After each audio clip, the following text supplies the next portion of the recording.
السلام علیکم۔ آج ہم جس میڈیسن کے حوالے سے بات کریں گے اس کا نام ہے مورجیکس، اور اس پہ مکمل ڈیٹیل سے بھی بات کریں گے۔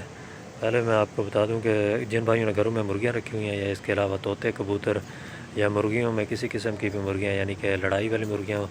یا فینسی مرغیاں رکھی ہوئی ہیں، یا اس کے علاوہ دیسی مرغیاں، کسی قسم کی بھی آپ نے مرغیاں رکھی ہوئی ہیں، ان میں آپ استعمال کروا سکتے ہیں اسے۔ یہ ایک بڑی زبردست میڈیسن ہے۔ اس کو استعمال سے جو 4-5 بڑی بیماریاں جو کہ آج کل کافی پھیلی ہوئی ہیں، جن میں سوکڑا آ جاتا ہے پہلے نمبر پہ، اس کے علاوہ بد ہضمی یعنی کہ پوٹ کا بند ہو جانا، اور اس کے علاوہ سبز بیٹ کرنا، یا اس بڑی بیماریوں میں بات کریں تو رانی کھیت، اس طرح کی بڑی بیماریوں کی اگر بات کی جائے تو ایک میڈیسن یہ اگر آپ اپنے پاس رکھ لیتے ہیں۔ ویسے تو ہر میڈیسن کی میں تعریف کرتا ہوں، لیکن زیادہ تر میں وہی آپ کو بتاؤں گا جو میں نے استعمال کی ہوتی ہیں۔ یہ میڈیسن میں نے خود بھی استعمال کی ہے، اور اس کے رزلٹ جو میں آپ کو بتا رہا ہوں اسی طرح جس طرح میں نے نوٹ کیا، اور انشاءاللہ آگے بھی یہی کوشش ہوگی کہ جو میڈیسن میں استعمال کروں گا اس کے حوالے سے ریویو بھی دوں گا۔ ٹاپک کی طرف آتے ہیں۔ پہلے آپ اس کی قیمت سن لیں۔ 325 روپے اس کی قیمت لکھی ہوئی ہے اوپر، آج کل کا پتہ نہیں ہے، 350 یا 450 کے قریب اس کی قیمت ہوگی۔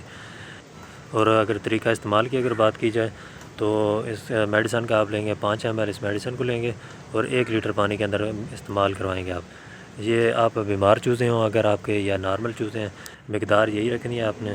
اور بس یہ فرق کرنا ہے کہ بیمار چوزوں کے لیے آپ 3 سے 5 دن لگاتار استعمال کروائیں گے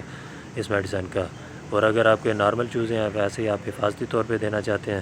تو پھر آپ ہفتے میں صرف 1 دن استعمال کروائیں اس میڈیسن کا، اور مقدار یہی رکھیں گے، یعنی 5 ml اور 1 لیٹر پانی کے اندر۔ یہ آپ کو کسی بھی ویٹرنری اسٹور سے بڑے آسانی سے مل جائے گی۔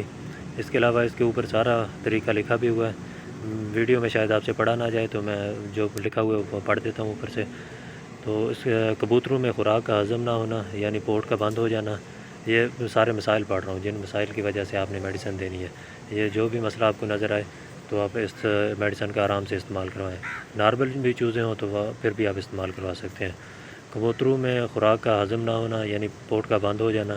یا دانہ باہر پھینکنا، یعنی ثابت دانہ جو چوزے یا مرغیاں آپ کی باہر پھینک دیتی ہیں وہ اصل میں ہضم نہیں ہوتا، تو سیدھا ہی باہر نکل آتا ہے اور جسم کو بھی نہیں لگتا۔ یا سوکڑا، اس میں میٹابولک سسٹم کا کام نہ کرنا، اس طرح کی بیماریوں میں کافی اثر رکھتی ہے یہ دوائی۔ اس کے علاوہ بھوک بڑھاتی ہے، ہاضمہ درست کرتی ہے، جگر کے جو مسائل پیدا ہو چکے ہیں ان کو صحیح کرے گی۔ اگر جگر صحیح ہے تو خون زیادہ بنائے گی، اس میں مزید بہتری لائے گی، اور جسم کو کھایا پیا لگے گا، اور جسم سے زہریلے مادوں کا اخراج کرتی ہے، یعنی کہ جو ہمارے جسم کے اندر فاسد مادے یا مرغیوں کے جسم میں پیدا ہو جاتے ہیں تو اس سے بیماریاں بڑھتی ہیں یا بیماریاں لگنے کا چانس ہوتا ہے، تو ان کو جسم سے زہریلے جو مادے ہوتے ہیں ان کو پہلے ہی خارج کر دیتی ہے، تو مرغے ہمارے محفوظ رہتے ہیں۔ اس طرح کی بڑی بیماریاں یعنی کہ رانی کھیت ہو جائے، یا آج کل گلے کا مسئلے چل رہے ہیں، اور آج کل جو مجھے سب سے بڑا مسئلہ نظر آ رہا ہے وہ پوٹ باندھ کا اور سوکڑے کا، اس طرح کے مسائل سے پہلے ہی جو فاسد مادے ہوں گے خارج ہو جائیں گے، تو کسی قسم کا کوئی چانس ہی نہیں بچے گا بیماری آنے کا۔ اور سب سے جو بڑی بات ہے اس میں کہ جب چوزا صحت مند ہوتا ہے تو اس کو کھایا پیا لگتا ہے، اور جو کم بھی خوراک ہم دیں گے تو اس چوزے کو زیادہ لگے گی، اور اگر چوزے ہمارے بیمار ہوں گے تو پیسے کا بھی ضیاع ہوگا، خوراک کا ضیاع ہوگا، اور چوزے بھی ہمارے کوئی خاص بڑھوتری نہیں کریں گے، وہیں پہ رکے رہیں گے۔